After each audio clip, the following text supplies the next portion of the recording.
What it is, what it ain't, what it should be. Welcome to Commanders Militia, and today we're going to be talking about the Washington Commanders' victory over the Denver Broncos. Man, this Commanders versus Denver Broncos game was a battle, and we definitely earned this one. First half did not look good at all. We were struggling. The Denver Broncos was pushing the ball on us. Russell Wilson was just having his way with us. The Denver Broncos did whatever they wanted in that first half, man. Russell Wilson only had 3 pass attempts, and the Denver Broncos was up 14-3 on us. Marvin Mims just torched us. He had 2 catches for 113 yards and a touchdown. It was crazy.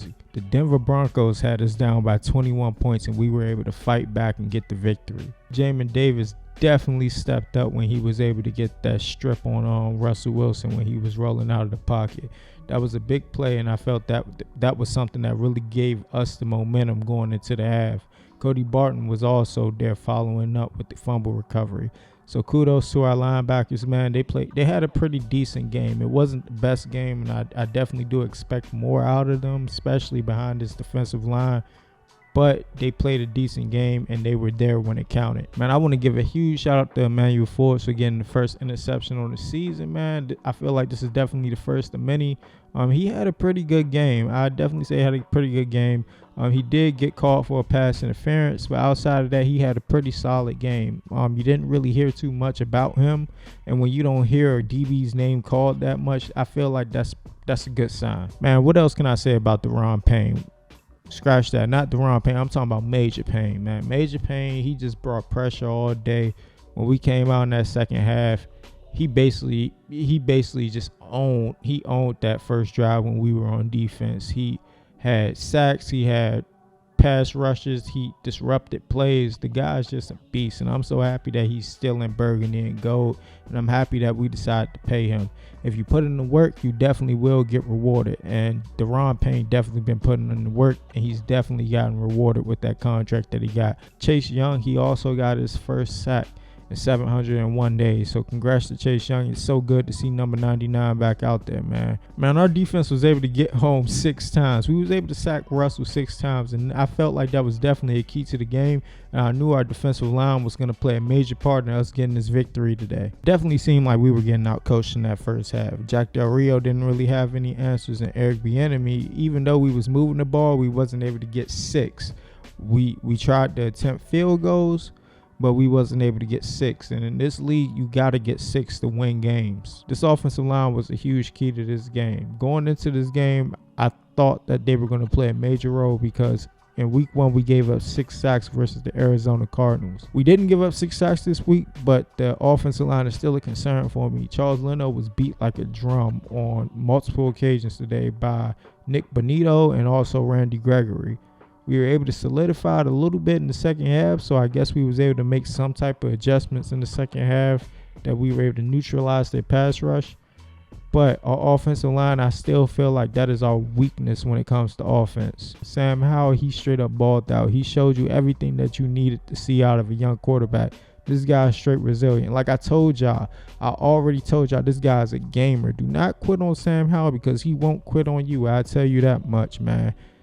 He made throws all over the field. He used his mobility to escape out of the pocket, to continue drives. The guy is just a gamer, man, and I'm super excited that we have him and that we're giving him an opportunity to be our QB1. And I feel like we could definitely win some games with him, especially if we give him protection. If we give Sam Howell protection, he'll be able to pick apart the defense. But one thing that I did notice about Sam Howell, though, is that with him being a short quarterback, he's going to get a lot of balls batted at the line. And today he had 2 balls batted at the line. And it's kind of concerning. I'm not sure if it's really that much of a worry, but I am a little bit concerned, though. But this guy have nothing but moxie. He's a gamer. When I tell you that he's a gamer, he's a gamer. He's a gunslinger. This guy, he's going to give you everything that he have. He's going to leave it all out on the field. One thing that I really loved was that pass in the end zone to Terry for that touchdown to tie the game. The guy threw a straight up dime. A dime. When I mean a dime over 2 defenders.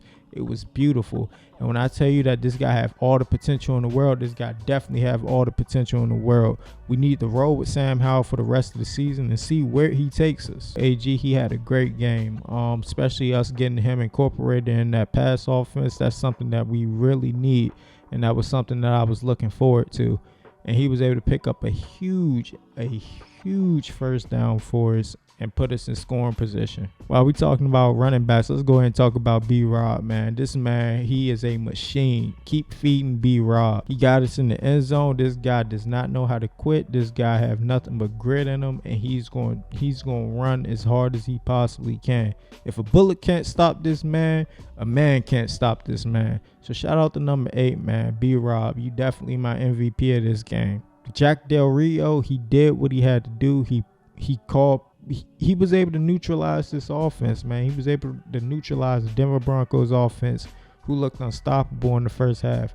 So when we talk about second half adjustments, this was a masterclass in second half adjustments, because this guy definitely was able to take away Marvin Mims, and he was able to take away all the things that the Denver Broncos was doing well in the first half in the second half. I knew this was going to be an evenly matched game. I knew it was going to be a close game. I knew it was going to be a nail biter, but I didn't know that it was going to come down to the last play of the game. The Denver Broncos was able to they were able to execute a Hail Mary with 0 seconds left on the clock, which I felt like was poor defense. You got to bet that ball down. You definitely got to bet that ball down. You can't put it up into play. Luckily, we was able to escape with a win. But 2-0 is 2-0, and I'm super excited that we are 2-0. And it's been 12 years since we've been 2-0. So let's go ahead and keep it rolling. It's a new era here in Washington. And like I said in my last video, left hand up. Who are we? Y'all already know the rest, man. Commander Militia out. Peace.